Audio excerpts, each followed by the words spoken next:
the sweetest and the easiest way of committing suicide, entering a restaurant business, if you don't love it. You're also evolving is very, very difficult. What was that process? One thing that kept me going was... That's powerful. That's again powerful. Thank you for sharing that.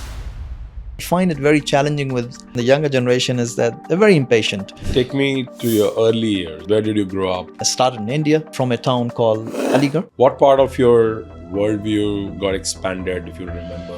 I worked as a waiter in restaurants, as a security guard. And I think the sales portion or the sales job really taught me a lot of lessons. I started my journey with sales as well, like quite randomly. What is still difficult when Applebee's from US comes here and brings everything to you? What do you do then? If you have worked in a restaurant business, you can go and work in any other industry. You can be a firefighter, you can be in the police, you can be in wherever and whatever, because everybody says in restaurant it's a cash-rich business. It's a daily cash-in business, and it's also a daily cash-out business as well, daily. Do you spend time on ground? Unfortunately.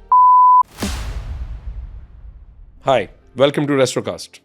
Today I have a very interesting and inspiring guest on the pod. Somebody who traversed a journey of being a marketing coordinator to the CEO in the same company over a span of 25 years. Dr. Kamran Khan is the CEO of Arabian Entertainment, also known as Tarfi.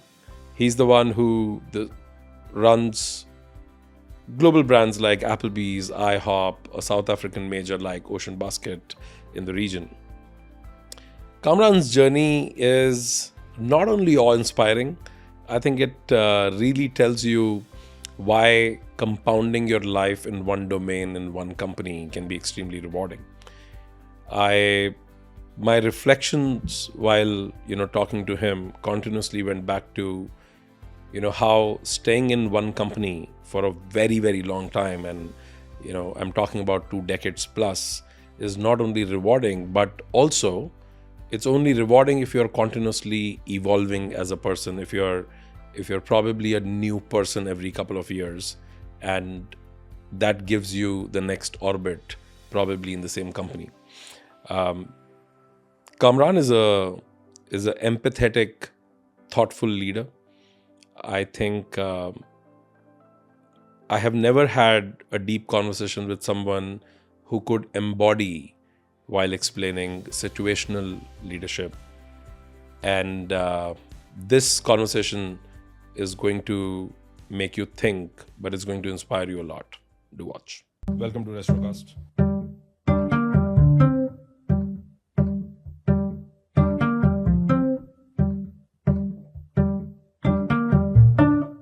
Welcome to Restrocast. Thank you. Thanks for having me. Kamran, I know the career that you have spent, Saudi, 25 years.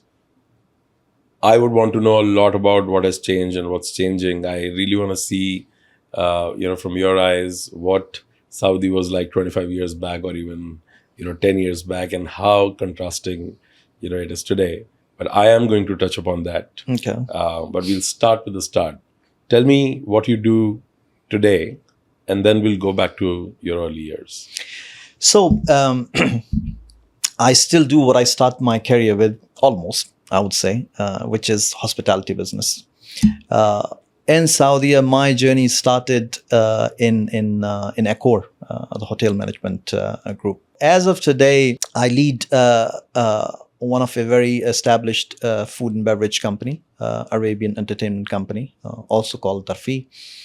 And we operate on the franchisee of brands like IHOP, Applebee's, both of which are casual dining North American brands. And then one of the leading seafood brands from South Africa, Ocean Basket. So I'm the CEO of the company. And interesting enough, I worked in this company since 2001, so almost for 18 years. I started in 2001 and then left in 2018. And had a brief stint of almost 4 or 5 years in a couple of different same industry, I would say, but a couple of different companies. And then rejoined Arabian Entertainment Company back in 2022. So just complete my 3 years again in the second innings, if I can put it this way. And there's a lot of history and stories in between. But yeah, like luck has it. So never thought of going to be joining back again Tarfi. But yes, I did. And interesting journey because when I left Tarfi in 2018, my position was vice president, marketing, business development, and corporate communications, etc. And I think I was kind of somewhere in my mind dreaming about, or aspiring to be the CEO, which is the obvious next step. And then, big corporates, how things goes, and politics and all those. So left the company in 2018 and never thought of, returning back. And during those time, the company was owned by one of the largest groups in Saudi, SEDCO, Saudi Economic Development Company, owned by Bin Mahfouz Group. So they founded the company and they used to operate. They owned the company, as a matter of fact. And then they decided to sell it in 2022. And they sold it to an American private equity company, which are the parent company of Tarfi right now. And they hunted me, back again, and that's how my second inning started in the company. Wow. I mean, but you started this company in 2001 in hospitality? In what? Sorry. In hospitality? Yeah. The same business. Same. Yeah. So there were few more brands that obviously strategically did not make sense. So we closed them. But yeah, Applebee's was signed, but we did not yet started operating it. So in 2001, when you joined as a? So I joined as a marketing coordinator, which was my first job in this company. Before that, I had like 1.5 years in Accor. And then I started as marketing coordinator in this company. I was reporting to a marketing manager, and he left. I think within few months, he left, and then I was promoted to a marketing manager.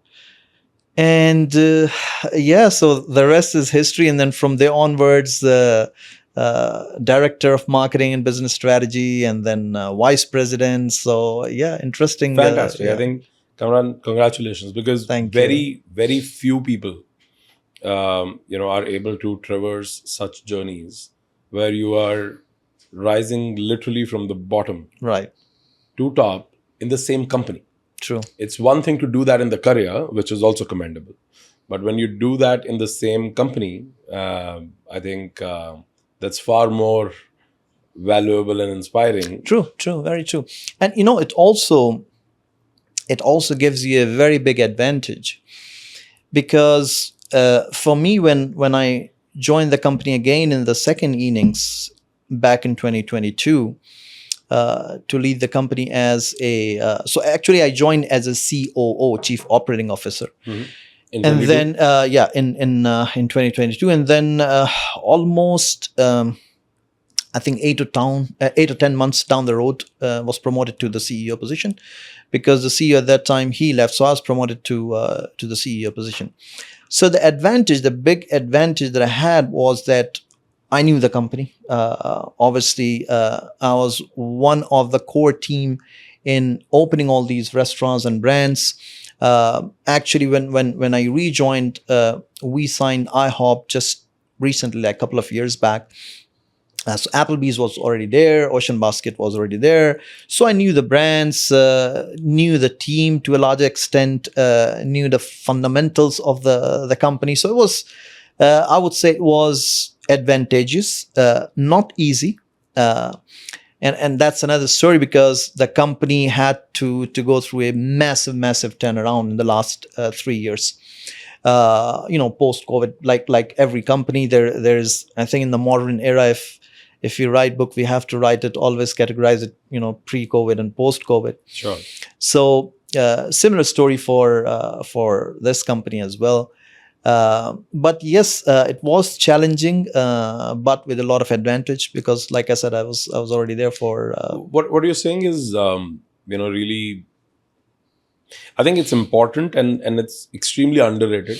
How, when I actually generally I'm a big advocate of people compounding their professional life in one domain, in one industry, in one company if they can, for the longest period of time, unless of course you're saying that a company is not going anywhere, separate problem. Right, right. But and the reason is that in your professional career, your muscle memory is underrated.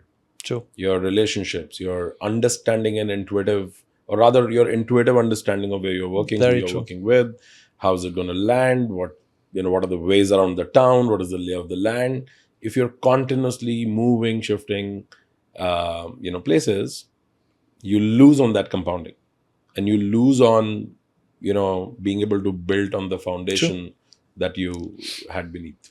So that's commendable, but it also takes a lot. It's not that easy because, once you are also old in the system, Exactly. Yeah. for you to continuously refresh your value, continuously up your game, continuously prove, that you're worth more, or you're also evolving, is very, very difficult. What was that process? How did you evolve, or what were the effort you made to evolve over last? Very interesting question. I would have come to that. Sometimes, and I remember somebody saying that, Kamran, beware, don't become a dead vegetable. And I still remember, those two words, because it's natural when you work in an environment, in a company, in a culture for so long, chances are that you may become complacent and kind of very relaxed in that comfort zone. You're talking about 18, 20 years, long period. But I think one thing that kept me going was really the never stopping hunger of learning something new. And it wasn't something, I will be very honest, designed that way. No, it wasn't. But I guess somewhere, I had it in my blood, or in my character, in my nature. So I remember, so I did my MBA in marketing. So my educational background is marketing. My experience, for most part of it, is marketing.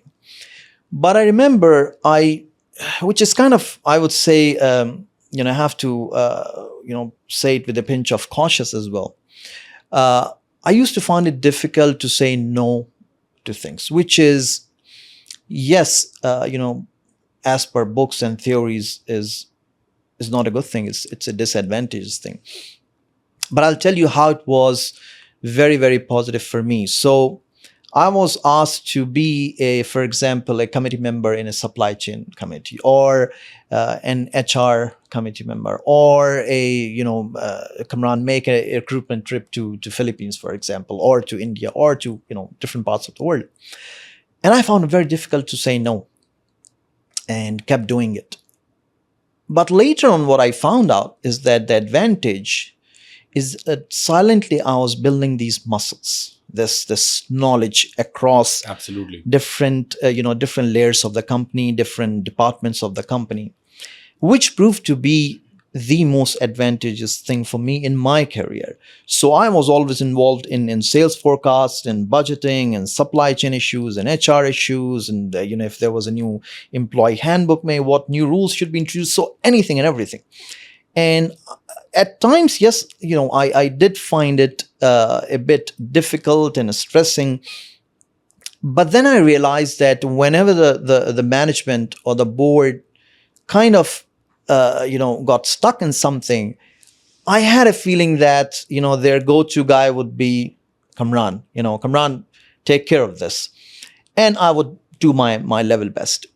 So coming back to the point that I was saying, that, and this is what I when I mentor somebody or coach somebody, and I keep telling my team that, yes, do learn to say no. That's a must today.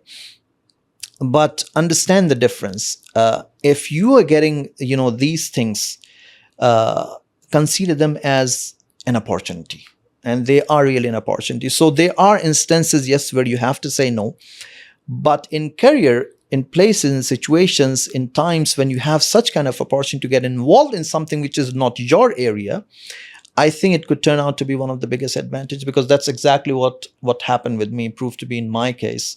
So that was my kind of evolution in the company. No, I think you have encapsulated it beautifully, because two things are, again, underrated. One, getting things done. Right. I think just being, high ownership about it, and, raising your hand and saying, hey, I'm gonna give it a shot.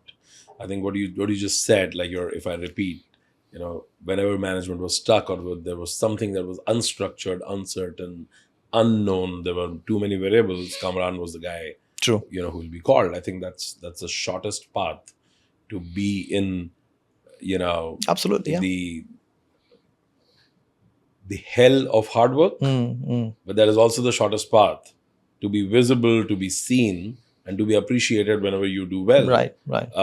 And I think this entire notion that you're pointing at, that there is, it's important for people to say no, or I think I personally feel in the professional context, it is taken like it is probably either preached in the wrong way, or it is very comfortably accepted in the wrongmost way. Yeah. I think when to say no is much more about, is it taking away something from what you are primarily responsible for, or is it going to take away something from the quality of delivery that you're going to make? Right. Separate problem. But even for that, you need to give it a shot once at least, right? You Exactly. need to. Sachin Tendulkar, the god of cricket, Yeah. He was given captaincy twice, and he said no always. But then he tried it once, and he failed in his craft. And he actually said, hey, you know what? I don't want to be a captain. One, because I don't want to be a captain, which is a big deal. Who says no to be a captain? Who says no to be the CEO? Right. Only the one who realizes who they are and who they are not. Right. And the second thing he said, well, I may be an average captain, but it is taking away from my batting. Exactly. Which I'm excellent at, and I don't want to give that away, which is superb. But I think in the professional context, the way saying no is being talked about, it's almost like, very victimized way of saying it. Yeah. As if somebody's trying to take advantage of you, and you are supposed to say no. I don't think so. I think you're right. I mean, in professional context, even as an entrepreneur, as a company, for us as a company, if we actually keep saying no to a lot of things, we will never discover, what we don't know. Most of our blind spots are stuck in, a random yes. Very true. Which even may fail, but it'll open a different portal for us. True. Very true. And, this is, these are some of the, I would say some of the, and now that, you deal with this very, very younger generation, one of the challenges that we often face in the leadership position is really because not only the company, when you have these young employees in the company or in your team, wherever you go, it's incumbent, it's your responsibility to coach them as well. And one of the challenges, one of the toughest things that I find now at this stage of my career is really how to maneuver through them, through this thing. Because, and I always tell, these young kids who join the team, be patient. And this is, I guess, one of the biggest thing lacking, or biggest trait lacking, unfortunately, in the youngsters. They're not patient. Things don't come easy in life. Things don't come easy in career. But current generation has been getting things easier, if not easy. I guess what's happening, the point that I'm trying to make on impatient, it's the age of social media. So you want to have instant gratification. Correct. You want to have instant likes and instant comments and sharing and whatnot, which is not the case in practical life. In your personal life, in the corporate life, this is not the case. A liking is going to take time. be it your boss or be it your spouse or be it your friend, it's going to evolve and it needs time. And that's the point that I'm trying to make. Which I keep telling the youngsters, that give yourself time. Don't be that impatient that you want to have an impact immediately. You want to prove yourself. You want to, and ask any leader. She or he did not plan everything so systematically that I'm going to be here in 2 years and here in and after 3 years or 4. It just happened. Just live in the moment, do your best in the moment, and things will evolve. Things will grow. So this is one of really, I find it very challenging with with this generation, the younger generation, is that they're very impatient. And they like to achieve very quickly. They like to grow very quickly. It's good to be ambitious and good to be hungry, but then don't remember there are others as well in in the company that you're living in, the family that you're living in, the friend circle, the network, and everybody is trying for something. I think it is just. I think social media is just one part of it. I think things are instant. Yeah. Life has really become so easy True. to live, like to survive. I call it breathe. life at your doorstep. So Yeah, you want everything. food, you want clothes, you want watch, you want whatever you want. Just click a button. It's going to be 24, Right. 48 hours So at your door. So your brain is I mean, whenever you want dopamine, Right. from Candy Crush to watching reels to TikTok to whatever, True. everything is literally available to you now. How many times, I mean, how many opportunities does people have to persevere through a certain cycle? Mm-hmm. Yeah. Right? There is not much, and I think that's where this is really, really difficult. What you're saying, I completely agree. I mean, we face the same thing where people Right. are really flimsy and fragile. They either want to achieve everything tomorrow morning, or they want to quit. Right. Right. So it's a make and break. Just I remember an example, a funny incident. So a few years back, so I had this very, very young employee, and he gave a presentation. So there was a presentation on something, and he gave a presentation, and the presentation was on, and it was a decent presentation. And there were a couple of other presentations as well.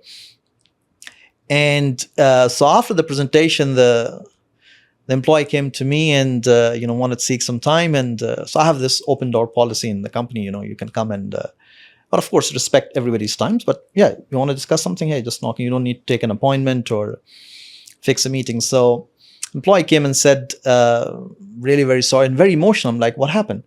Said that seems that you didn't like my presentation. I said, no, on the contrary, it was very good. Why? Did somebody say something or anybody gave you any feedback? He said, no, because you were quiet. You didn't say anything. You didn't. I said, oh, you mean I didn't click the like button? I was like, excuse me. I'm like, I didn't click the like button. I'm like, I said, maybe your presentation was so good that, I didn't have any comment. It was fantastic. It's fine. And then again, went through that coaching session that it's not about, instant gratification, or if I don't ask a question, don't give you a comment, that I don't like it. Maybe, there could be several reasons. So that was the point that I was, trying to make. Kamran, take me to your early years. Where did you grow up, and what was the childhood like? Right. So, I did my schooling very, very young. Started in India, and from a town called Aligarh, very close to the capital, New Delhi, and that's where I'm from. And so grew up there, and then we left for Nigeria. My dad was an academician. He's retired now, so happily settled back in our hometown. But he loved travel. He loved to explore, and he was the first from his generation to travel abroad. And that to a country like Nigeria, Africa. It's just like the other part of the world. So went to Nigeria. I studied there up until 4th or 5th grade. No, sorry, up until 7th grade, as a matter of fact. Yeah. So until 7th grade, studied there. So that was, lifetime experience as well. Different times, of course, and really enjoyed. That was our first experience, traveling abroad, India, and being Africa. So in Africa, things were very, very different. But yes, enjoyed it. Schooling was very different, but we were treated very nicely and very exclusively. Being the fact that we are foreigners. So anyhow, did you feel that, like, as a kid? Oh yes, you get a very, very special treatment. I remember during those days, we were treated very, very exclusively because we were foreigners. So I don't know what's the situation now, but during those days, in any school, even good schools, the bare minimum punishment that you would get if you're late or doing something wrong is lashes. And lashes with the leather, actual lashes. Yeah, the actual lashes. You would get it on your like you kneel down, then you're late. So like let's say they're 15, 20, you will kneel down and you get lashes. So the advantage that we used to have, like, we were treated as the soft toys. So, they would all, yes, you kneel down. So you're, in one corner, but they wouldn't really hit you at all. Because, just one hit for us, we would perhaps die or faint. So, we were given really very special treatments. But good days, I have very, very fond, very good memories of Nigeria. So we came back, after 4-5 years stint there. Then we came back.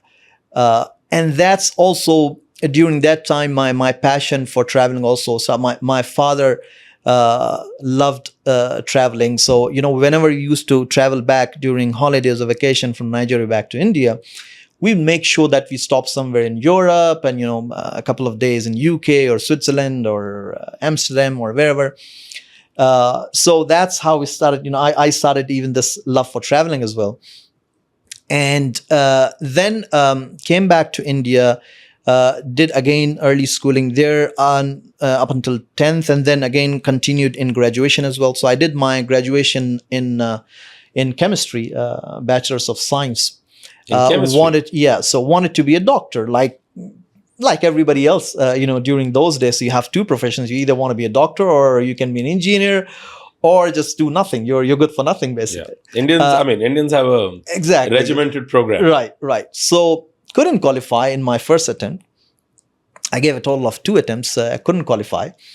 And that was very heartbreaking for me. And I kind of like, what's going to be next? Like, do I have a career? Do I have a life? So what's the option I got was like chemistry. I'm like, how? So, here we go. So we entered chemistry and did my BSc in chemistry. Not that I was fond of or in love of the subject, but that's what I got. Do you remember organic chemistry? Oh my God! I mean, I remember. so oh my God, organic chemistry. So physical chemistry used to be the easiest for me because I guess there were not too many of those hexagonal shapes and designs. And so I remember, sitting in those classes and trying to remember the periodic table, relate a song with it or something. So that was my best, I would say, my best memories of, but yeah, enjoyed it. And then after doing chemistry, again, the question, stood in front of me that next what? So, I don't want to be a scientist. I don't want to do postgrad in chemistry. It was kind of tough, hard, dry and boring. So, hey, during those days was the craze of MBA. So everybody wanted to do an MBA. So, and then my father at that time, he joined in Saudi, and that was back in 92, I guess, 93 maybe, yeah. And you were graduating? And I was graduating. I was doing my BSc. So told my dad, I want to travel. I want to travel to either US or Australia or UK somewhere. I want to do MBA from there. So it's fine. Okay. So I tried myself and, got admitted in Australia, Central Queensland University in Sydney campus, international campus. So did my MBA from there. And that's, I would say my span of life that I spent in Australia, the few years that I spent in Australia were I think they shaped me to a large extent to what I am today or where I am today. Of course, MBA, yes, that was, one thing. But I would say the odd part-time jobs that I did there were far more important and life teaching lessons, that I would say, more than any post graduation course or any professional course.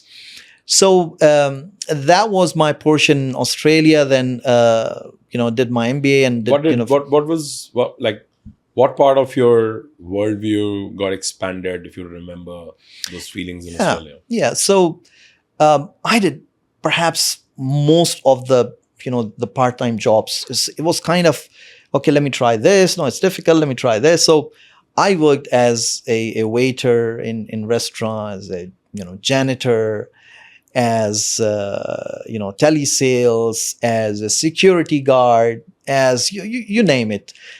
And then finally, I guess I found my passion and love in sales, and that's where I kind of spent some time in sales. So I was a salesman for a telecommunication company.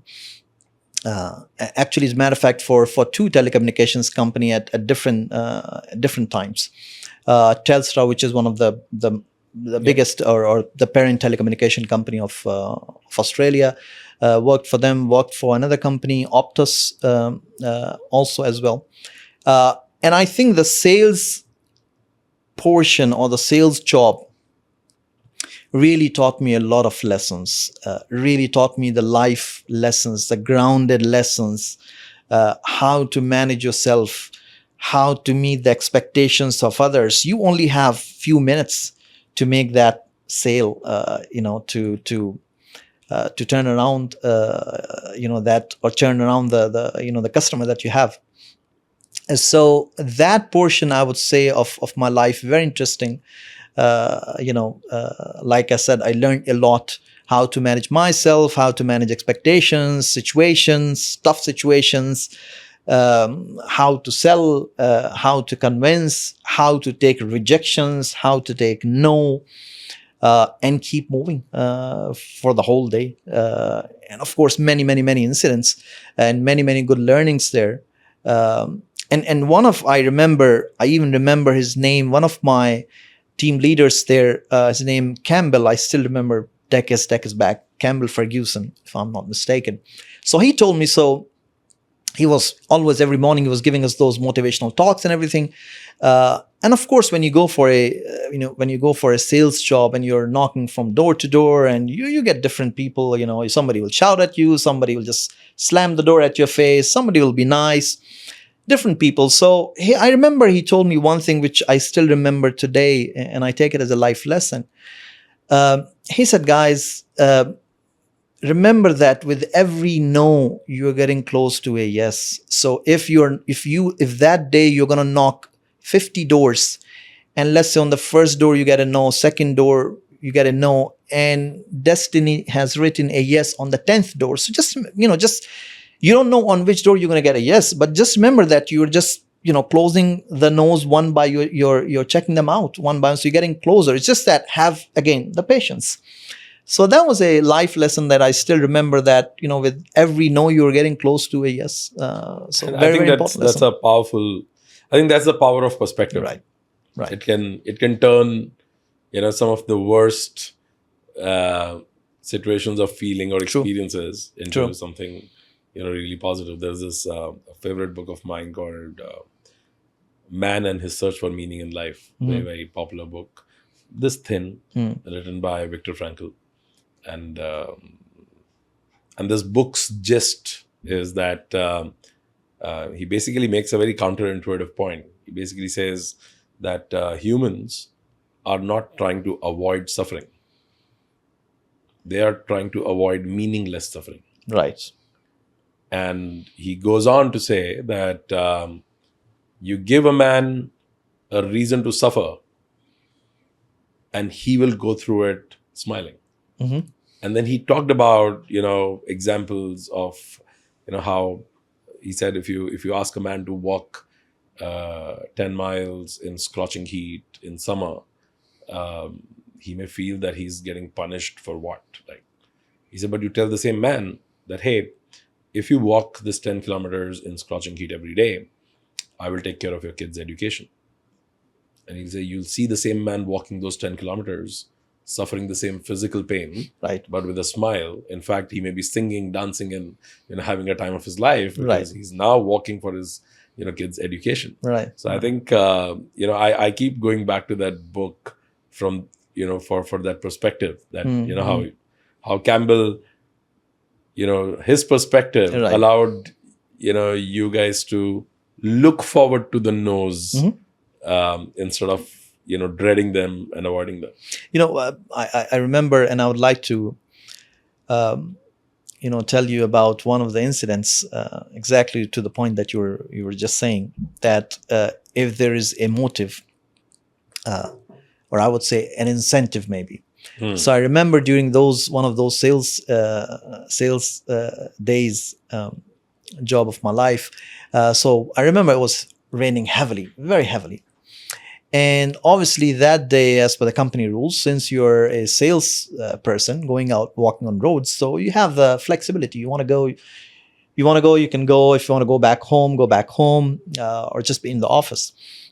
So that day, I remember Campbell, he said, so as you guys know, as per the policy, you're not bound to go out today in the territory. You can go back home, sit in the office, do whatever. But if you do go out today, so I have an incentive, a bonus that I want to announce. So with every order that you're going to bring, so I remember during those days, so if let's say, for example, using A telecom company and I convert you to a B telecom company for which I was working, so we used to get $15 Australian dollars for one churn. So for every churn that you're going to make, for every client that you're going to bring, I'm going to double it up from my side. So let's say today you bring 2 clients, as an example, for $60. So you're going to make $120. Trust me, that was the highest. So those 2 days were I still remember the highest days, I think, in the entire month. And I remember myself. So I went out, it was raining. I made it a point that, sometimes you skip, like when you get tired, you skip, you have the list in front of you, you skip some of the houses. I made a point that I go to every house because I wanted to, show myself, gain some sympathy. Here is a salesman standing in front of you, all drenched and dripping. So, and everybody was sympathetic. I remember I don't remember exactly how much, but I made some good sales because there was an incentive behind it, to the point that you were, you just mentioned. So it does have an effect. Yes, absolutely. Yeah, I think that's, but that's very, very powerful. Thank you for sharing that. I strongly feel that everybody should, have some time that they spend in sales. Oh, absolutely. No matter what your personality is, no matter whether you like sales or not, even if you hate it in your bones, you should work in sales for sure, especially in your formative years. It is going to do wonders to, your intuitive understanding of other people, psychology, and and for your self-confidence, also self-discovery. I think my early life in sales, I started my journey with sales as well, Okay. like quite randomly. I just opened myself up and told someone that, Right. okay, I'll do the sales for you. You tell me, you just build software. While I was also a coder, I said, okay, I'll take up the sales part because you're not a sales guy. You're not good at sales. Right. And I think more than the sales I made, I think the self-discovery that happened through that process was phenomenal. Absolutely. Right? I learned much more about myself. True. Than the software or the customer that I was talking to. Very true. Very true.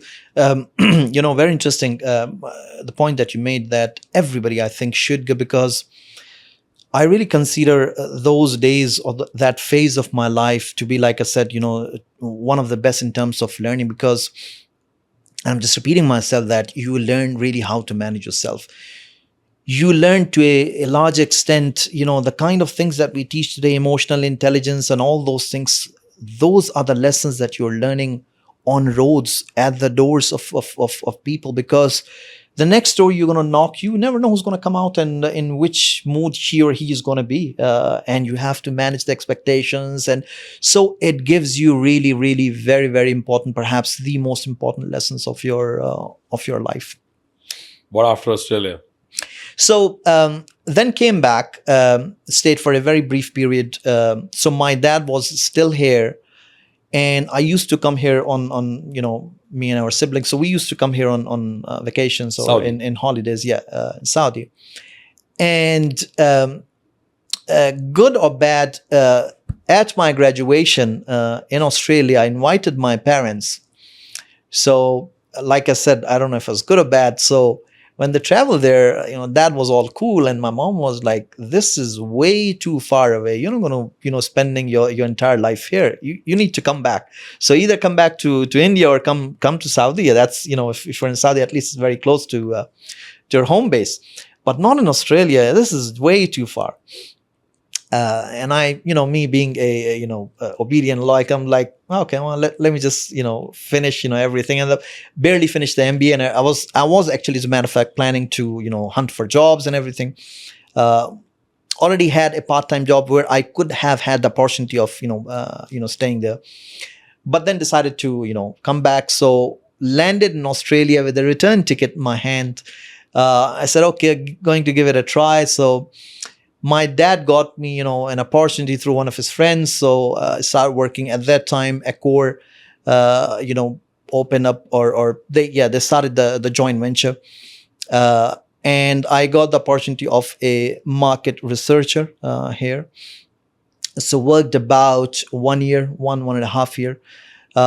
And then left back to India for a brief period. And then they called me again and said, we have this company, Arabian 10 company. We've signed a franchisee agreement with Applebee's, and looking for marketing. And, so that's how I came back. And but you had no background in hospitality. This was just... No. So you entered it through the door of marketing. Exactly. And I guess, I think I wouldn't be wrong in saying that really nobody plans to be in a restaurant career. I think I'm right in saying that. And I did not certainly also, plan to be in a restaurant business. You can plan to be in a hotel business, in a hotel line. You can go for a hotel management course, wherever you want to go in, Europe, Switzerland, and whatever it is. But I really haven't come across, courses that you are going to build your career in restaurant business. I think so. Everybody enters. You can either go hotels, right, or you can go become a chef, right. But there is nothing called restaurant management or owning a restaurant. So that was my case as well. So I would say, I entered it accidentally and then kind of started loving it. The part of, I guess that sales thing, kicked in again, that part of dealing with people, and, had this marketing mix as well. So that's how the journey started. With this company, and then we opened the first. I remember the first Applebee's in Saudi back in 2003, actually. So it was a couple of years after I joined, and there were other brands that. But what were you doing for those couple of years? So we had other brands. So we had a Chinese restaurant chain, and then we had an indoor family amusement center as well. So we're handling that, and then it took about a year for the preparation of launching Applebee's as a brand. It was a big thing at that, during those time back in 2000, early 2000. So, you bring in North American casual dining chain, Applebee's or Chili's or TGI, and, they were the thing. They were the big daddies of the restaurant segment. So, that's how it started. And then in between, we did sign and we operated brands like Romano's Macaroni Grill and a couple of other brands. So of course we opened, and then we closed it, operated for a few years. But again, all in all, in the restaurant business. So as of today, like I said in the beginning, we have IHOP, Applebee's, Ocean Basket. Looking forward to now. Building our own concepts as well, and my passion, has really become, I would say, in the last few years of turning around companies. Did that with at least quite a few brands, 2-3 brands and companies, and that is, I would say, is really becoming my another passion. Of turning around companies, because of kind of again, perhaps, of course, you have all this experience backing you and the skills and everything.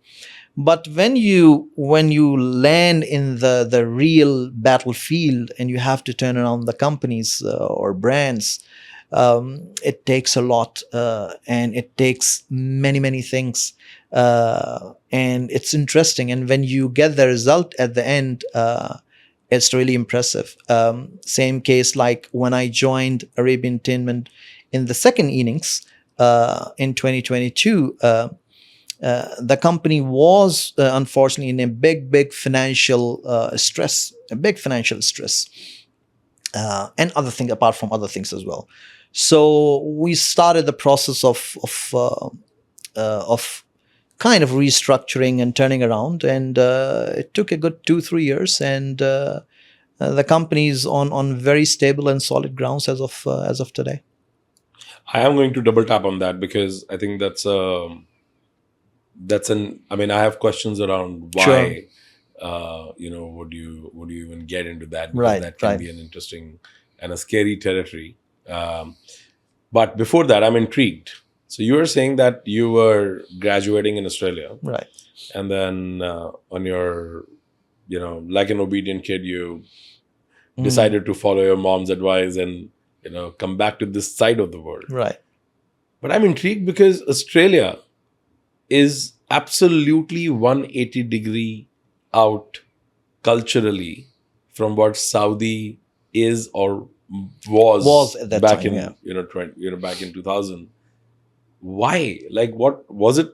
Were you just acquainted with Saudi given your dad was here and you used to visit? Was that helping, or did you? Because Australia, I personally feel, as a country, has a great standard of living, Right.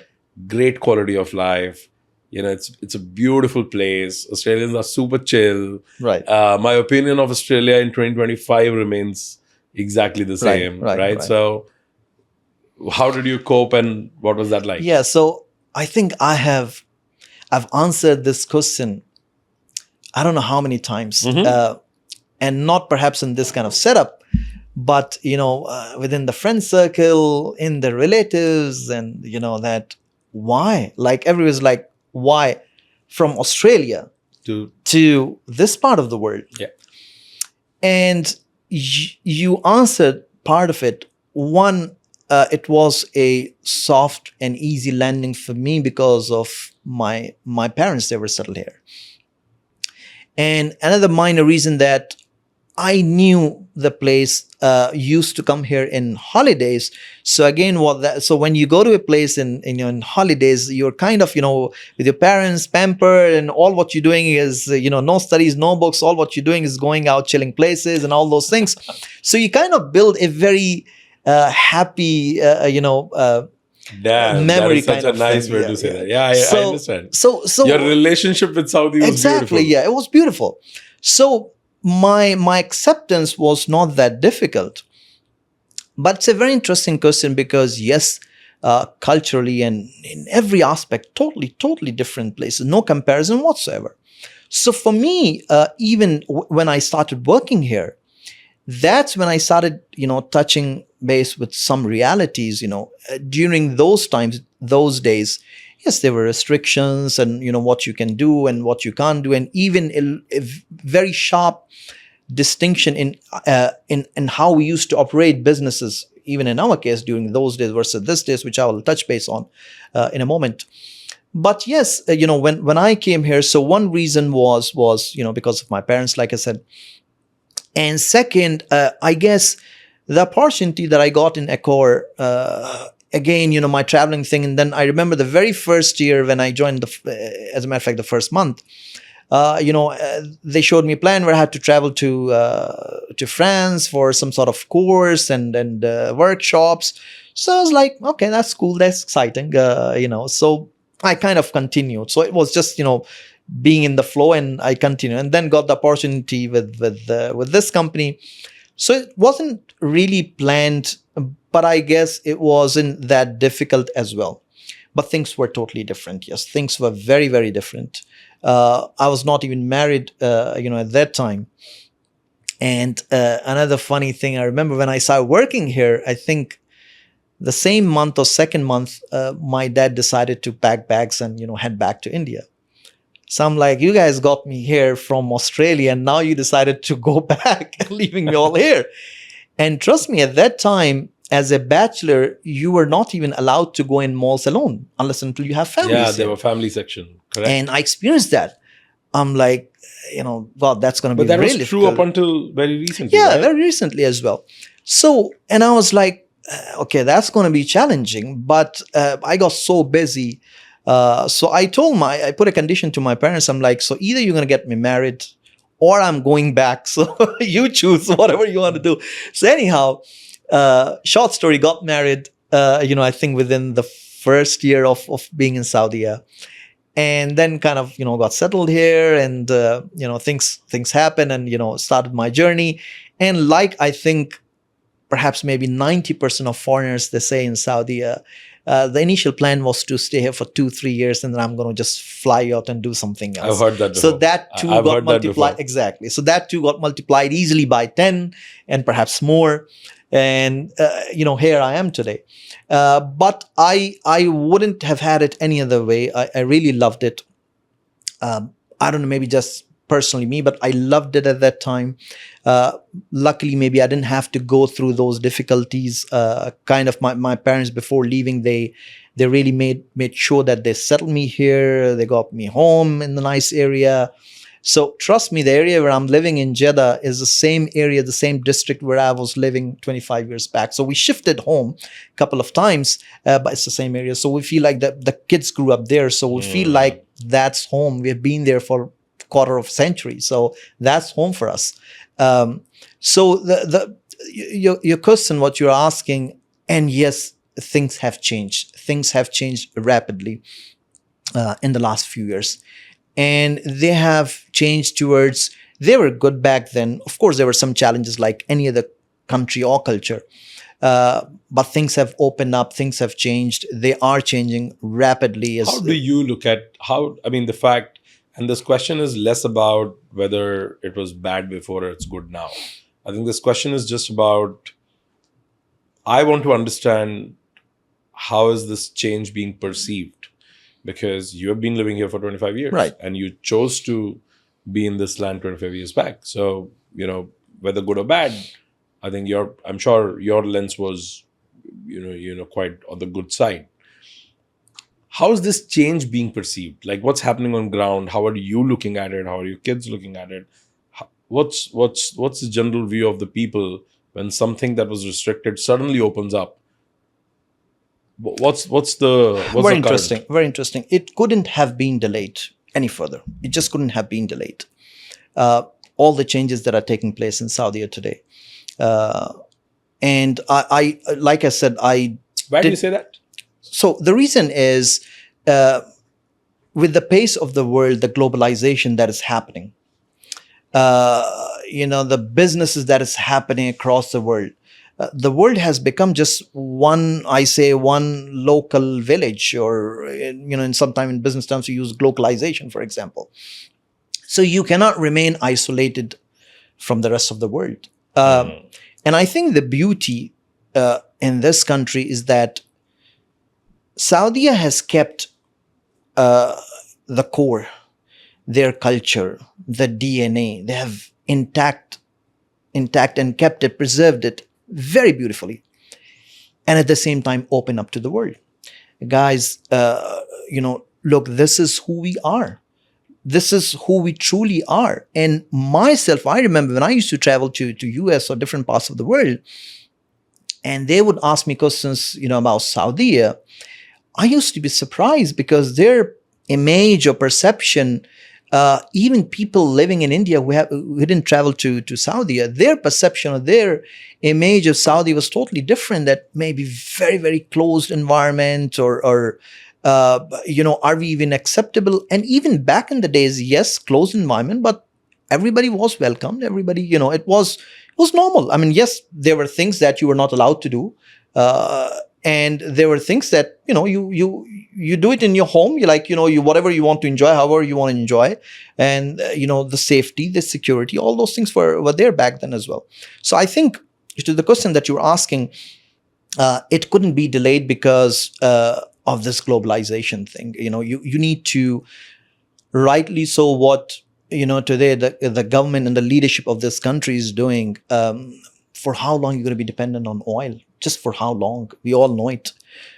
So they have very smartly, diversified it and opened it up. And I'm sure you, as a businessman, or as a person, when you travel to Saudi today, you see lots, immense, huge opportunity.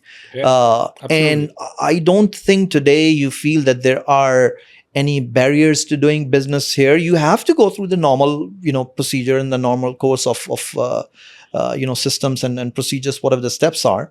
But you have the opportunity, No, I mean, yourself. as an outsider, I can tell you, I saw Saudi. I mean, I'm experiencing it Right. while it is changing, and it's changing quite rapidly. So, but I experienced Saudi barely 3 years back. Mhm. So by that time, the change has already, Right. set in, landing, quite well. And my team has been coming to Saudi since 2019. So I also know the stories or of their experiences in terms of culture shock or in Mhm. terms of intrigue, that you are not able to, you're not allowed to do this, or you're not allowed to do that. So from 2019 to 2022, the pace of change that I experienced was immense. I was almost like, oh wow, how do you change so fast at a level of a country? It's one thing for a country's leadership to just say that it is allowed. It is a very different thing for an entire population to lap it up with an equal enthusiasm. And that is Right. what I see in the land, Right. where population is happily lapping up everything. What's the view, like? How do your children, right? They grew up here. How do they look at this change? Is it like a change which was, there was a latent need for this change, or was it just like an opportunity, but life was good otherwise? See, I would begin a little bit, before that.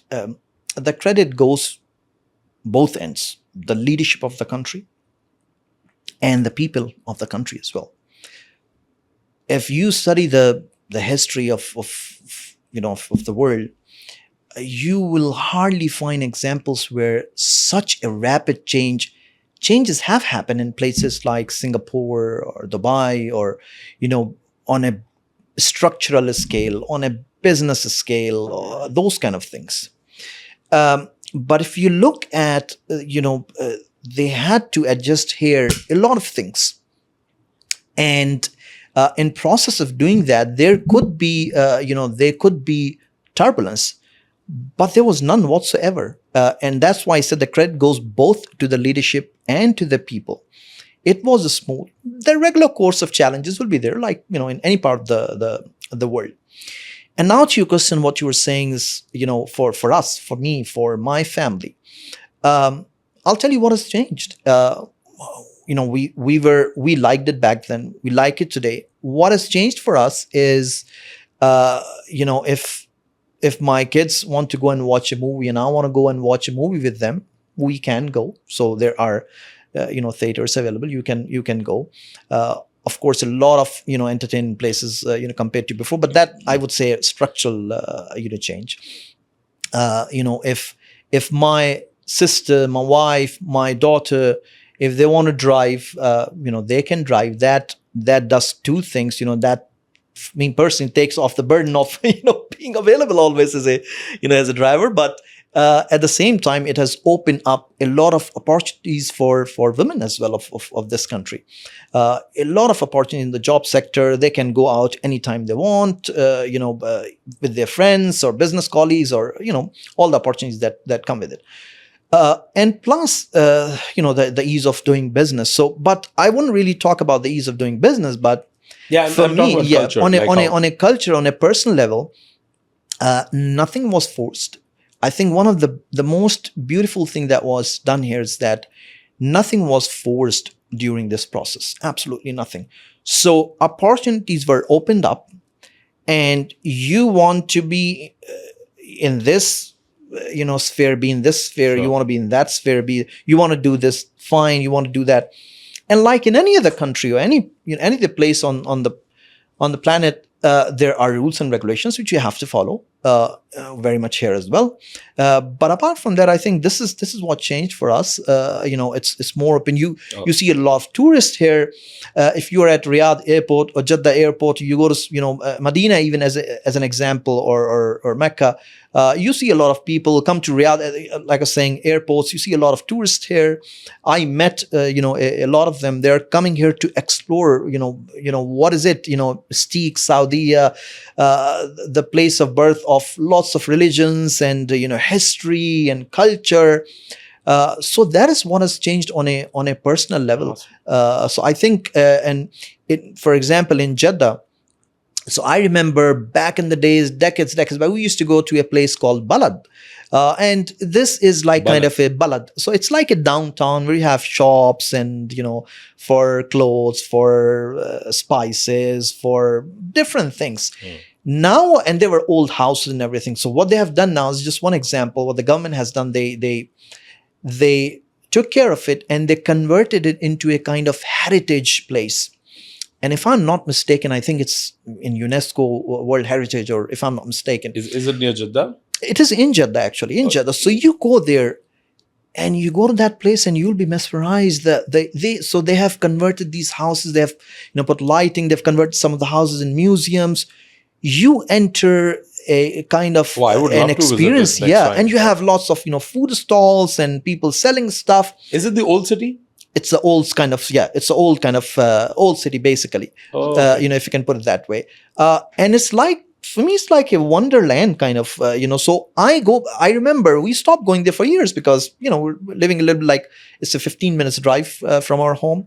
But now we make it a point, we go there, we with the family, and you see a lot of tourists there. And I recently saw a documentary in the flight, in Saudi flight, you would see, they show this place, and this is just one example, of course. So, of course, I see that there is Alula, which is becoming really exactly, big. I want to visit. And many such examples. This is what opened up. So what the government has done nicely, they have opened up the opportunities for you. And pick and choose, do what you want to do. Of course, there are certain rules that you have to abide by, but that's it, really. Kamran, on the business of restaurants, as you said before, nobody plans to be in the restaurant space, right. And you fell into it from the door of marketing, which probably came from your MBA right opportunity. Applebee's, IHOP, Ocean Basket, and counting. What's been the craziest understanding that you have gathered over last few decades about the business of restaurants? And I'm going to nuance this question because you also said that you're planning to do your own concepts. Restaurant is a restaurant. It's a beast that you have to every hour is a new hour, every day is a new day. You have to deliver every day, in the same consistent. It makes it difficult because you have to consistently deliver every day. Does bringing an American chain to the country versus building your own concept, does it make it easier when an American chain comes where you know the brand, you understand the processes, systems, equipment, even maybe raw material, etc. is imported, or does it make it what is still difficult when Applebee's from US comes here and brings everything to you? What do you do then? I mean, what's the difficult part, or what's the challenge, even when something which is figured out is landing on you? Interesting, very interesting question. So I'll answer it in two different portions. The first, you touched base on the restaurant business, the very nature of the restaurant business, and we know that. And jokingly, I always say and tell to my team that if you have worked in a restaurant business, you can go and work in any other industry. You can go and funny enough, the example, I guess, you can be a firefighter, you can be in the police, you can be in the Secret Service, you can be in wherever and whatever, because you are dealing with hundreds of different challenges and experiences and issues literally on a daily basis. And we know that. There are customer related issues, there is technology related issue, there is sales related issue, there is a municipality related issue, there is a supply chain related issue. It's just endless. The list is endless. So one of the things that you have to be, like I always say, almost as a ritual, when I get up in the morning before going to the office, I'm like, okay, so bring it on. Like, what's on today? We got that restaurant shut down because that happened and this, the license renewal, and we launched this campaign. We ran out of it. The campaign started very well. We ran out of the product, and so what's on today? Just bring it on. So that's again, so you have to be really. Nobody plans it, but I say it. I think I should say it with a lot of caution, but the sweetest and the easiest way of committing suicide, if you're afraid of anything else, any other way, is entering a restaurant business if you don't love it. So let me add this as well. You have to be in this business. You should be in this business if you love it, if you have the passion for it, or maybe love is, I will take out, but if you have the passion, if you know what's going to take. Yeah. You may not fully have the love or the passion for it, but you should be aware. Yeah, you cannot enter a restaurant business because you love food. Exactly. No, you just can't. If that's the case, and I was reading somewhere, one of the highest failure rates for restaurants are for those restaurants that are opened by chefs themselves. And that proves the point. Who better than a chef understands the business, understand the food? But it's not only about the food. There are just countless elements that goes in the equation. Just one part of it. Exactly, that goes in the equation. So that's one part of it. The second part that you asked, and it's also a very interesting, intriguing question. So what do we do as a local franchisee when we bring international brand? So I'll tell you, what are the things that comes with it. I've been in this business, meet a lot of people. It's not a very big circle, and most of the people. If you don't know them personally, you still know them, either through social media, or you've met them in conferences or your keynote stints. And you kind of meet people who are leading local brands. You meet people who are leading international brands. When you bring in a brand like any international brand, and in this case, American brands that we operate, or for that matter, South African brands are also very good when it comes to franchising. One of the biggest advantages that you get with it, their standards, the SOPs that they have built over decades and decades, and millions of investments, is gold. It's very valuable. When I remember meeting a burger joint owner, quite successful without naming it. And we were at that point interested in buying it. And the guy he had one store in Jeddah, and he quoted, I think around 15 or 20 million riyal. So I'm like, so break down the maths for me. And he said, okay, this much I'll spend, and the remaining is like my goodwill. And yes, quite popular burger joint. I said, listen, in that amount of money, I can very well build half a dozen of, either my Applebee's or, Ocean Basket or other brands. He said, yeah, but look at the traffic that I have. Look at the sales that I have. I said, how many stores do you have? One. Okay. I said, so let's talk back again when you open the second and the third one in Riyadh, down south or up north. Let's talk then. And the story, ended there. And I know the brand today, unfortunately, it's struggling. And it goes back to the point that I was trying to make, that it's not that easy. Today, I always love to give examples. If you're standing in a jungle and you see two burger places, a McDonald's and somebody else, not a big fan of McDonald's, but I'm just quoting as an example. you have that trust in the brand. You know Yeah. what I'm going to expect. 100%. It's predictable. Exactly. You know what I'm going. Chances are you might get 100 times better burger in the other, but you very well know this is my expectation.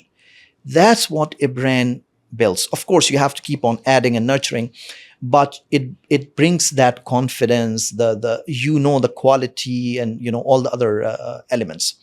So this is the part that you get, but you're operating it yourself as a franchisee today. It's my money that I'm putting. It's my capex that I'm injecting. I'm the one who's selecting the location. Then, of course, we share with the franchisor as well. I know the local details. I know the market value. I know the customers, the guests that we have. I know the psyche. I know what's going to work and what's not going to work.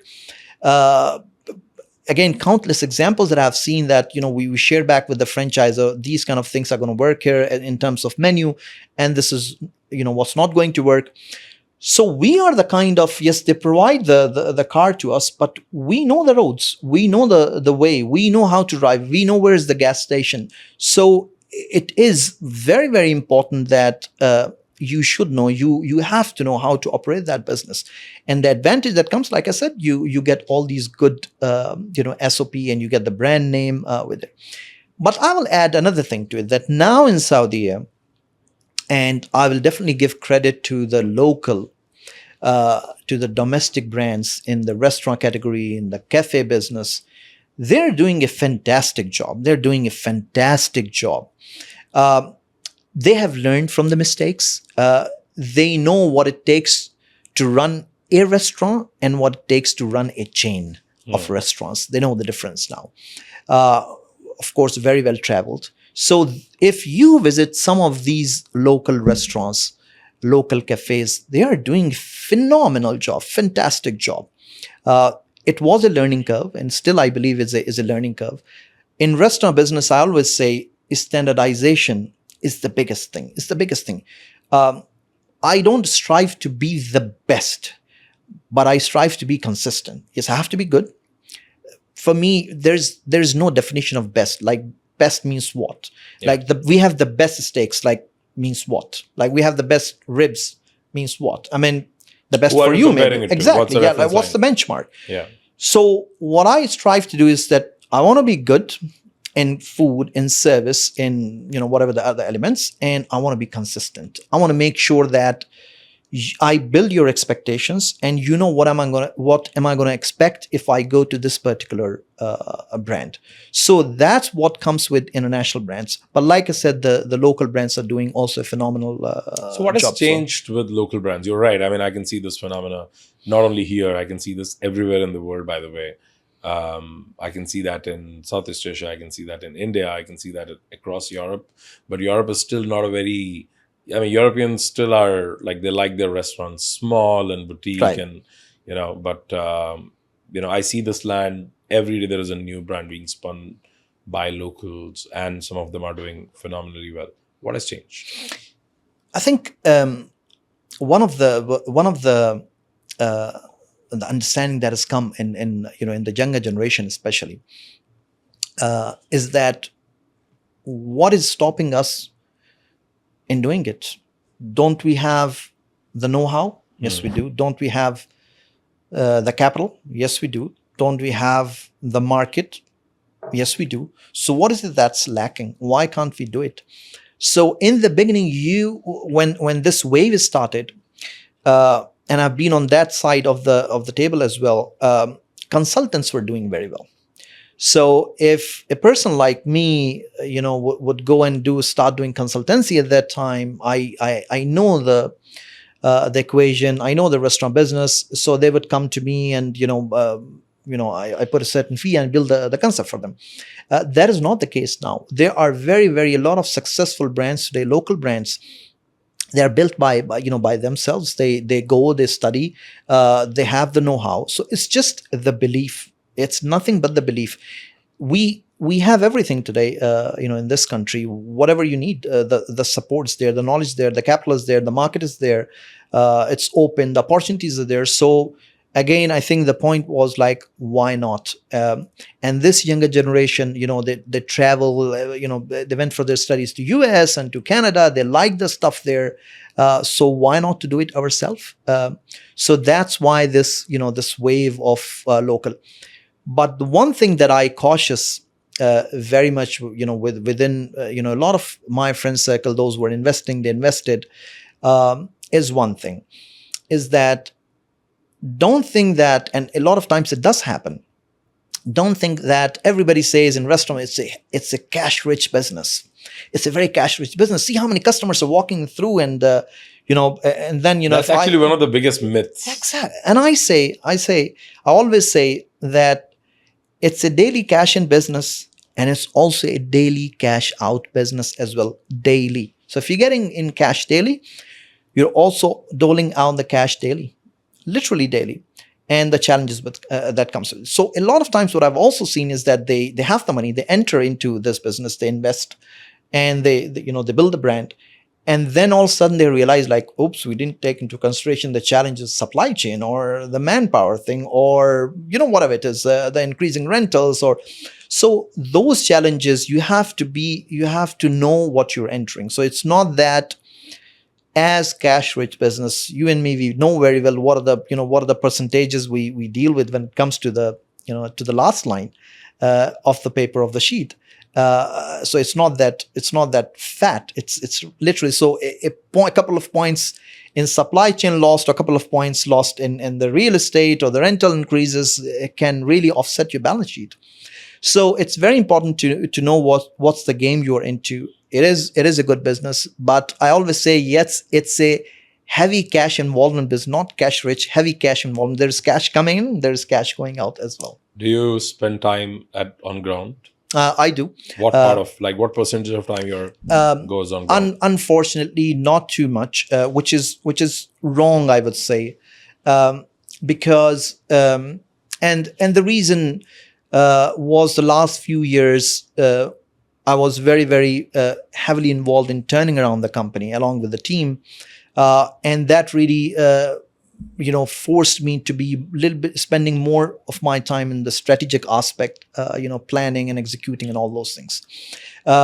So really didn't get too much time. But yes, whenever I do, I make it a point that every now and then I'm traveling in each of the markets, visiting the team, talking to the team members, spend time with the GMs. That's very important, because if like I was hearing one of the I think one of the podcasts of Simon Sinek, and he very interestingly said that you ask any of the CEOs, said the most important equation or most important part of the business for me is customers. And he very interestingly said, so when was the last time you met and visited and or met the customer? Which is very true. So you need to make sure that you are taking care and you're talking to different layers of the people. So in the last few years, when I was very heavily involved in turning the company around, I made it a point, I'm sure that, talking to the different layers of people, not always getting the chance to talk to the soldiers that are on the battlefield. So I made sure that at least I'm talking to the GMs, I'm talking to the operations manager or the area managers, just to make sure that I'm at least close to the ground reality. And whenever get an opportunity to talk to our ground soldiers, absolutely will do you that. Remember any instance where talking to a frontline soldier or a random customer conversation, you had a light bulb moment? So I'll tell you an incident, a very interesting incident. So I usually go to a restaurant, anytime, unannounced, weekend, weekday, morning, evening. So I reached in one of our stores, one of the evenings. I think it was roughly around 8:00, and it was weekend, and the house was full. Kitchen was just going crazy. And that day, I think we were short for one prep guy didn't show up or something, and the GU guy was washing the dishes, was shunting between this and then also doing some prep. And I could clearly see he was struggling, and the GM was struggling, and he had to manage the floor as well. So I told the GU guy, I said, go and handle the prep. I can't handle the prep, but I know how to wash the dishes. I'm going to handle it for you. He just gave me that look, and he thought like he's doing something wrong. I'm like, just fine, just go do it. I'm gonna wash dishes. Like, no, sir, I'm sorry, no. He just didn't. I said, just go do the prep. It's fine. Instead of going to the prep, he went to the GM and he's told, Kamran is here. He wants to do this. And so the GM came around. He's like, no, sir. I'm like, guys, just wasting your time. Go and do. I'm just, I'm going to handle it here. So I started washing dishes. And the shift finished and everything. I stayed there, I think, a couple of hours. And I was, I kept washing dishes for almost a couple of hours, I would say. Wow. I just asked him, to tell me how to switch on this button and, clean here, and did that. And I want to quote it as an example. And I was, I think, VP, vice president at that time as well. And even taking care of the operations of some of the brands as well. And at the end of the shift, the GM came and said, sir, the staff wants, they want to talk to you. I'm like, sure, yeah. Issue? He said, no, I don't know, sir. Very honestly, I don't know. They just want to talk to you. So I stood, with them and like, okay, guys, so the restaurant was closed and everything. And all of a sudden, everybody started clapping and thank you, sir. And I was kind of embarrassed. But I'll tell you what I saw in their eyes. And two guys actually said, he says, sir, if you ask us to do anything, and just, they were very emotional. Say, sir, you ask us to do anything, we'll do it for you. I said, yeah, I know that. And thank you. And it's not that I knew that you would do it anyway. That's the team, that I have.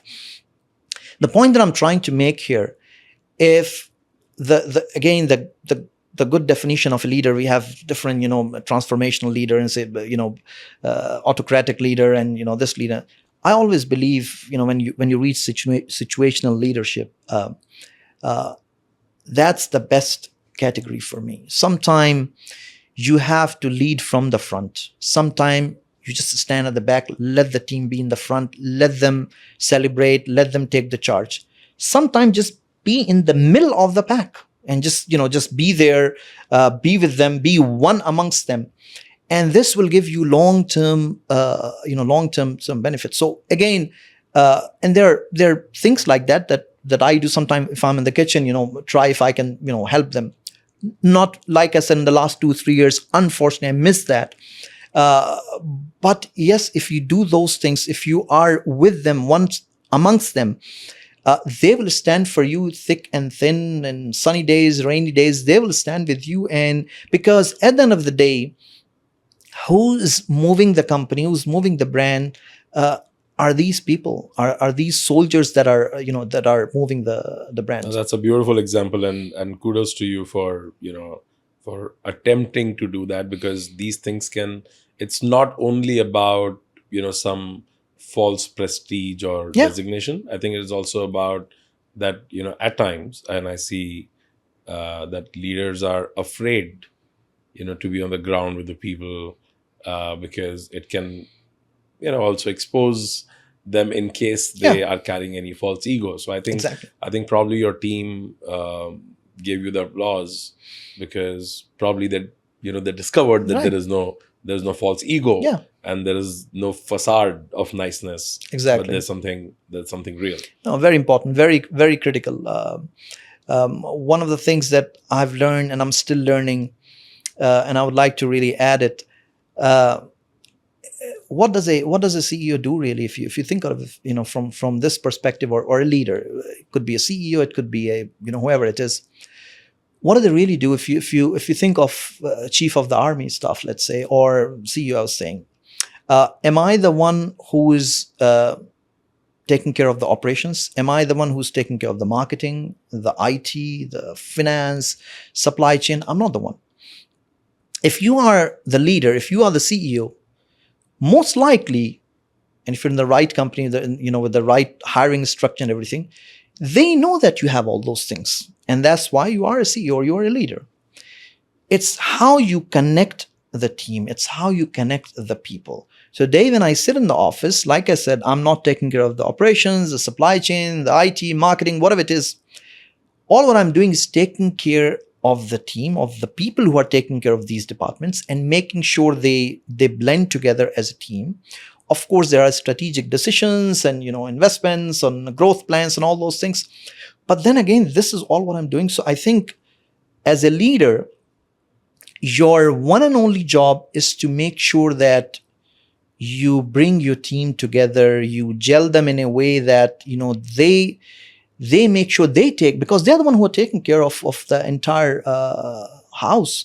So I think one of the biggest lessons that I've learned after being a CEO here or in the previous in a coffee company is really how to bring your team together, because they will do wonders. Like I said, you are not the one who are doing all those things. Did you also experience and felt that dishwashing is extremely inefficient and it's, there are not enough good tools for washing dishes? I have washed cars. I have washed dishes. I have cleaned. Let me tell you, and I would love to, if you have a little bit of time, I'll tell you a few of Sure. the small stories. When I first cleaned, the first time when I cleaned the floor of a cafe, I remember New Orleans Cafe in Sydney. And when I cleaned the toilets, I got tears in my eyes.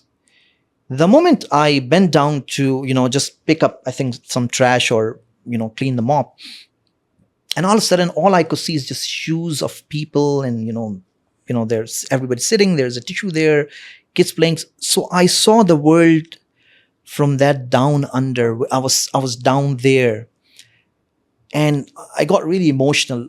A lot of mixed feelings, and I was like, okay, there are people who are making a living out of this from how many years, and so this needs to be respected. Of course, the second feeling was like, okay, I've come here for studies or make my career, but this is what I'm doing. Mix of emotions and feelings.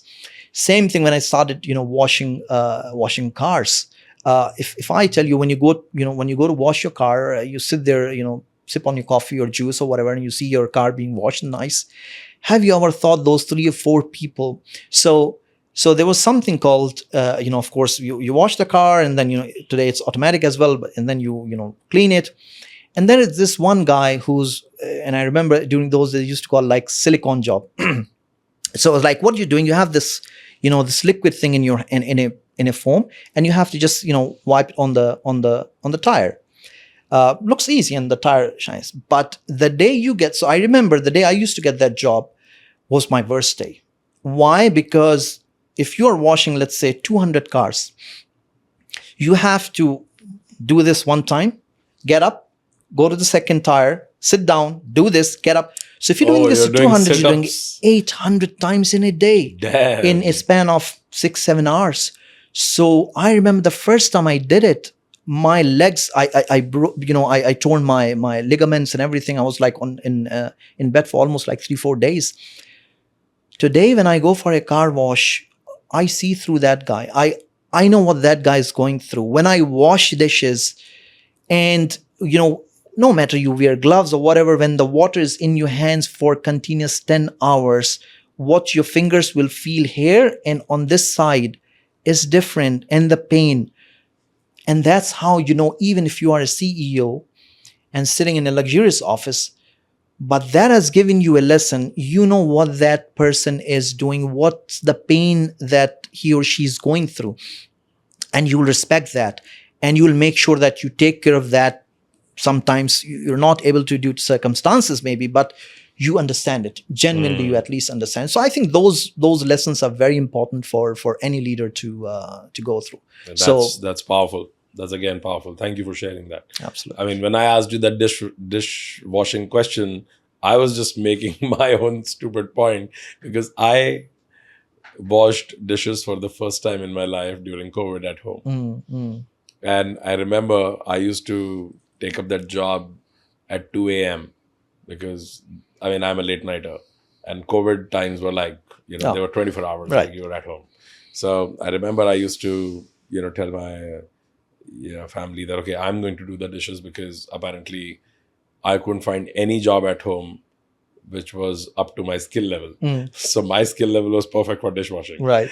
And I used to actually wash dishes while listening to podcasts for 1.5 hour. My wife used to be like, what exactly were you doing for 1.5 hours? I was like, I was washing dishes, just making sure that they're all clean and very well done.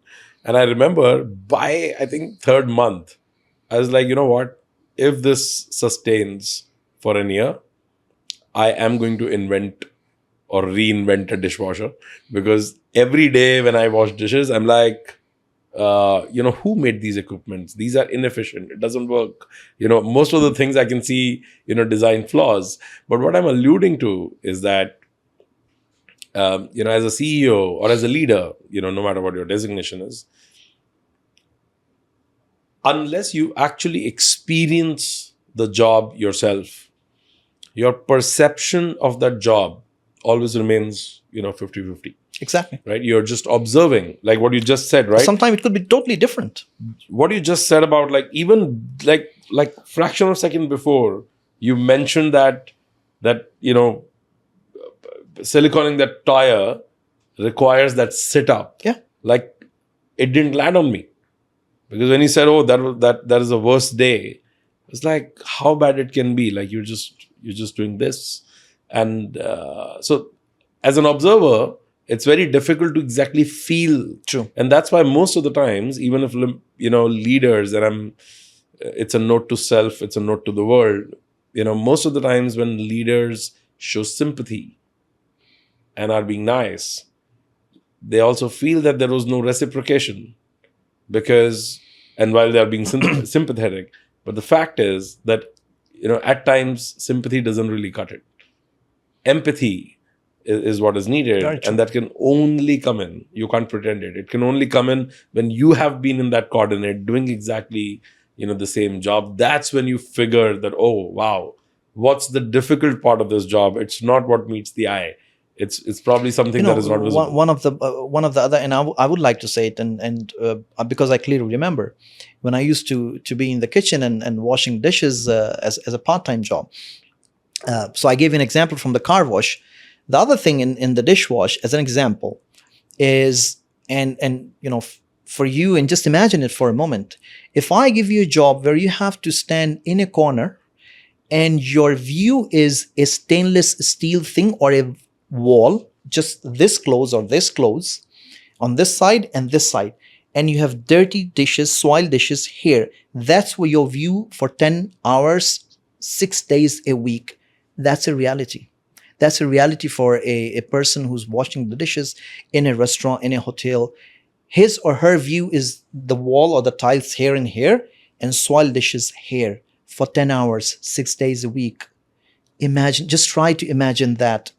So you come here in the morning and just stand here. So for us, forget these things. If we even just keep on looking at a nice curtain or a nice wall, how painful and how irritating, how difficult will it be?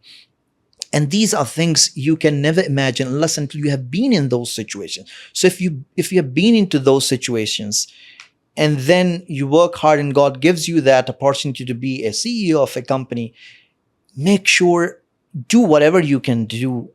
Of course, you just maybe can't plant trees or flowers in front of them, but just, be, have the empathy, have the sympathy, and do whatever the best you can do for them.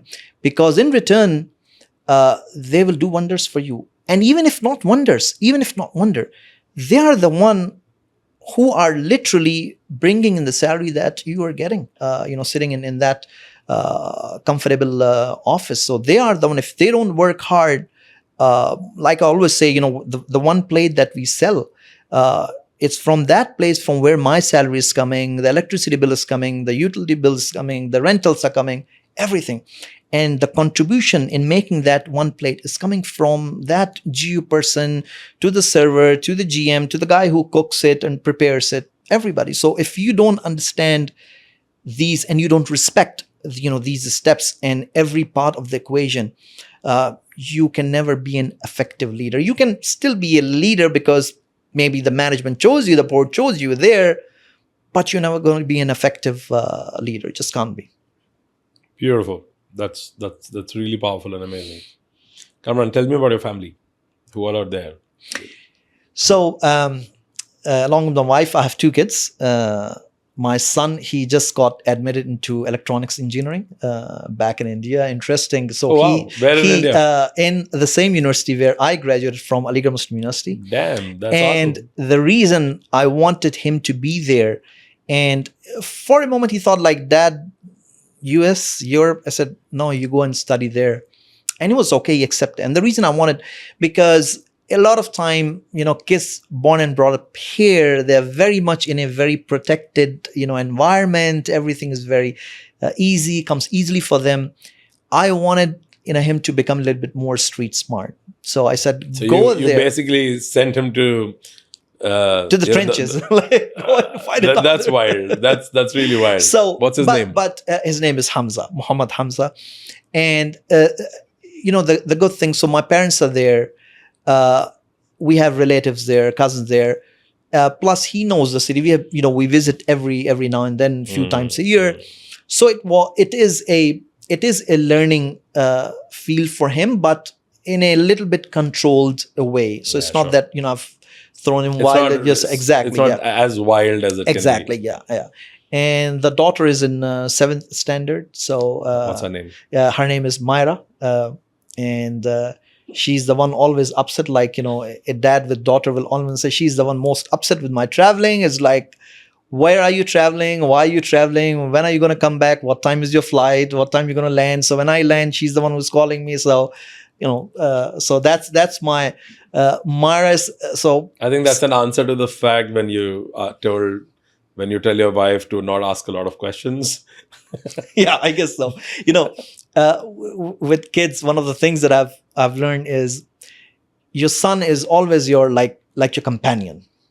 He's there in when he grows up, he's there along with you in the life and everything. And daughters are your that corner where you can go and literally just just unwind yourself, just sit with them, talk to them, play with them. They just unwind you in with their presence itself. That's what I feel. So alhamdulillah, blessed to have both of them in my life. And my parents, they're now settled in India. I have one sister who's also based in Jeddah, Saudi. My younger brother, he owns a events management company, doing very well. He's based in Mumbai, but he has offices in Delhi and Bangalore. He recently started doing events in Middle East as well. But yeah, very, very occupied in India. And that's Awesome. that's the family. And what do you do to enrich yourself? Like what's your routine? Or do you read? Do you watch something? Or do you I dream of me saying that I read a lot. I just dream myself. I don't actually, which is bad, I guess.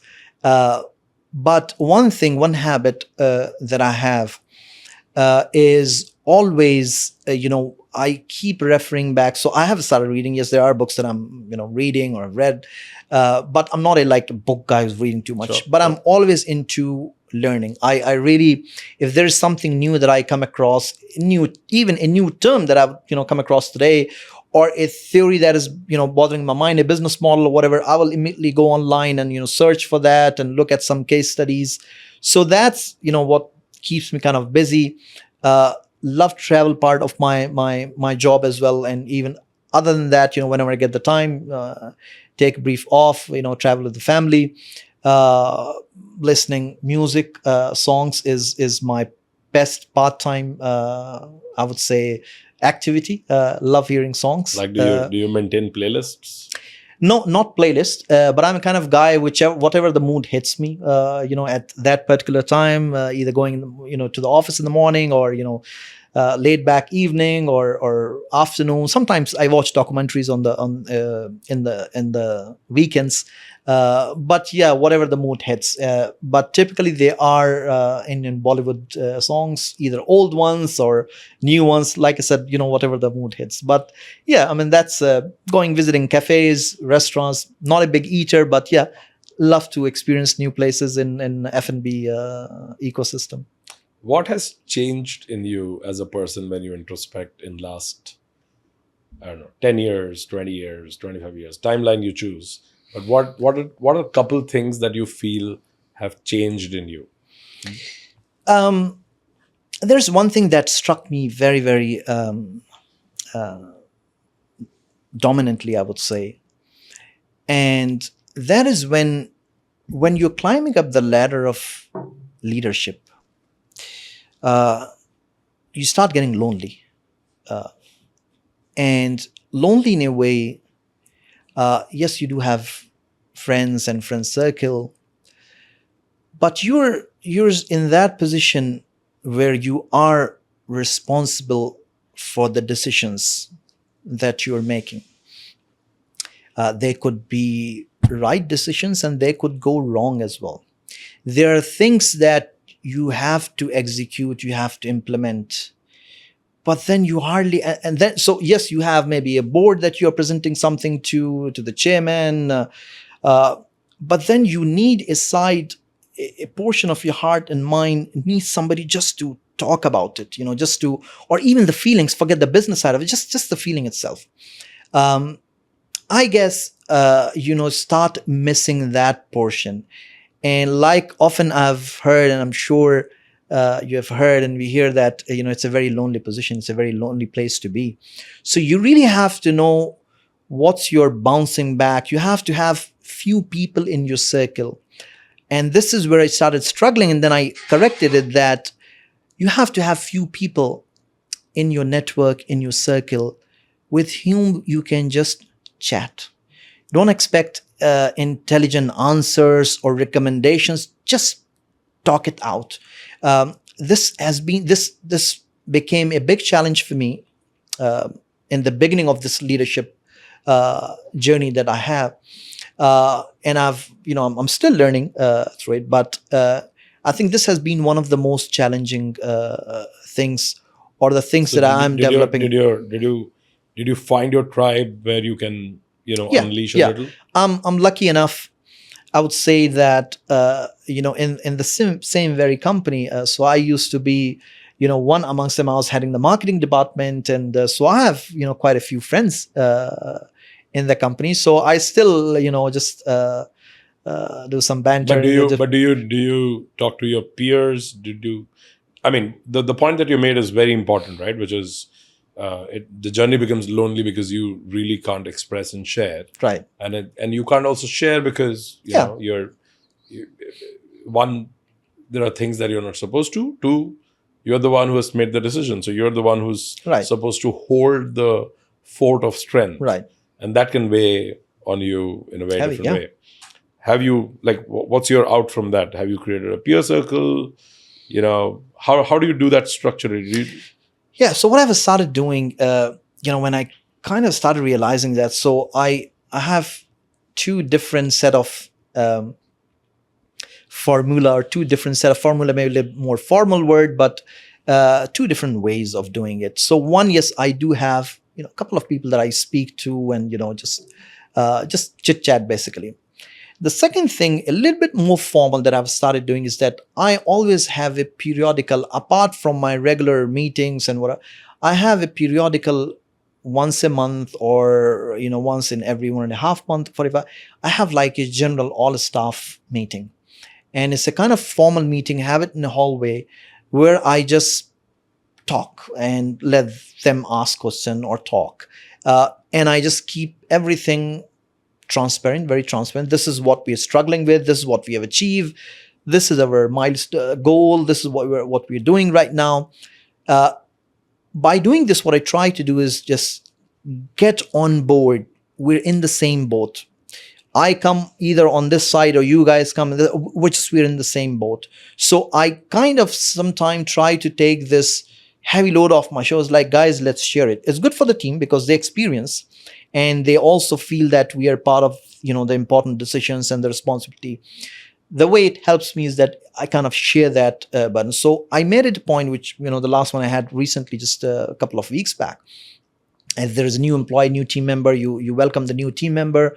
You talk about the stuff, crack some jokes. Usually, I start with a story, anecdote, or something just to break the ice. And it has given me, so everybody kind of feel like a team. We're together. We know what's happening. So everybody's on the same page. So that really kind of helps. I made it a point, and I often say it, guys, we're a team, not a family. And this kind of ticks off sometime, within my business network. It's like, what do you mean we're not a family? Every big company you go is like, we're a family. It's like, no, we're not a family. We're a team. And I'll tell you what's the difference. In a family, if God forbid one of your family members, something happens, God forbid meets an accident, broke the leg or broke hand, or let's say very weak in his studies or couldn't build a good career, let's say example, what do you do with that family member? Do you let that family member go? No, you still take care. But what do we do in the company, in the corporate world? Any big company you name, COVID hits, 2,000 people are out, 5,000 people are out, 50, depending on the size of the company. That's not a family. So if you were a family, you wouldn't have done that. Maybe, I don't know if a company that did that, maybe there are, I'm sure there are. I always say we are a team. We stand together. We fight together. I'm going to support you. I need your support. We'll help each other. But if you are not up for it, if you think this is not your cup of tea, if you are kind of pulling the team back, then I have to let you go. Because it's a team. It's not a family. It is a team. We have to win. We have a mission. We have goal. We have objective. We have things to achieve.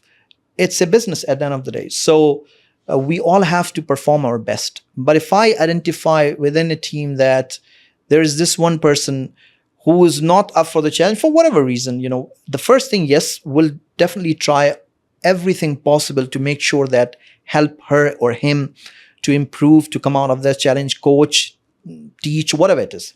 But if you still see it's not happening, I have to replace the person, team member. I have to bring in somebody sharp who can do like we do in the games. Like, so in the games, football team, we say football team, not football family, a cricket team, not a cricket family. Because if you get injured or you're not performing, you get replaced immediately, the card's shown. So that's my philosophy. And I always say, guys, we stand together. I'm there to help you. You're there to help me. We're helping each other. We are going to achieve the mission. But it's a team. Always remember it's a team. So stay sharp, stay focused, and let's just do it. We'll be human enough for sure. It's not that you're not performing, you're going to get you out. No, we will not replace you, but we'll do everything possible. But still, if we find that, you just don't have it, and you don't want to do it for whatever reason, then let's say, because I can't really penalize the rest of the team and the company just because of one person. So yeah, that's one philosophy that I strictly adhere to. Kamran, that's amazing. This was an absolutely enriching conversation. And I see, while you said it's situational leadership, that's your way. But I see that you're definitely leading from the front. Try to. Congratulations on a great career trajectory. Thank you. So far. And I wish you all the very, very best for the future. Thanks for having me on this podcast. Love talking. It's kind of, having those reflections and that little chat with yourself, going down the memory lane. So thoroughly enjoyed it. Thank you very much for having me.